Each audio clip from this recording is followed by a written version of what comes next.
The inspection, I always like to share potential safety hazards or identify current safety hazards. So I'm going to give you five safety hazards that need to be at least reviewed, discussed, and understood. One, I'm always looking for either electrical home branch conductor wires. That's where the electrical receptacles, the light fixtures, any supplying electrical fixture is running to the main distribution panel.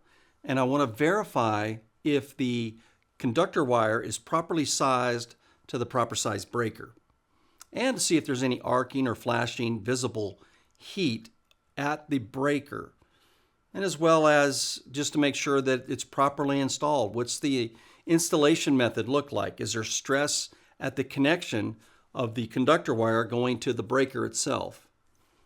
The second electrical potential safety hazard I'm looking for is overloading of the circuits. If there are two conductor wires going to a single lug, that can potentially be an electrical safety hazard. The third one is also your GFCI, AFCIs. Do they function test properly? Are they installed correctly? Is there improper installation where there might be an open ground or a reverse neutral of the receptacle? Typically those run a little hotter, so whenever I use an infrared camera on the main distribution panel, I'm checking to make sure it's got proper temperature drops. So the fourth thing I'm looking for is overloading at the receptacle.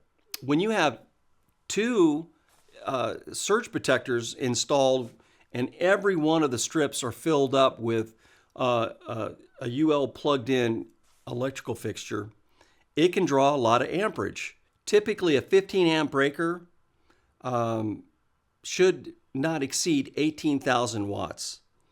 And basically you just multiply 120 times 15 and that'll get you to the amperage you shouldn't exceed. So if you had a 20 amp breaker, you multiply 120 times the 20 and that would get you to, what is it, 22? I don't know what that is.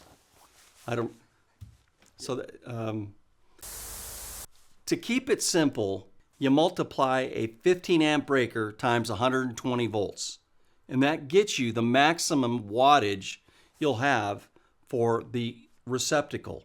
The same for a 20 amp, the same for a 30 amp, and a 60 amp. Guess when the most typical time you get house fires? At Christmas time. And the reason for that is because the circuit's being overloaded. They're throwing all these lights on a Christmas tree and it's drawing a lot of amperage and wattage. So that's where you got to be really mindful. Now with current LED lights, those are pretty good because they don't draw as much heat, but still you got to be mindful. You do not want to overload that circuit. Those are things that a lot of homeowners don't understand or haven't heard of. That's just for electrical safety.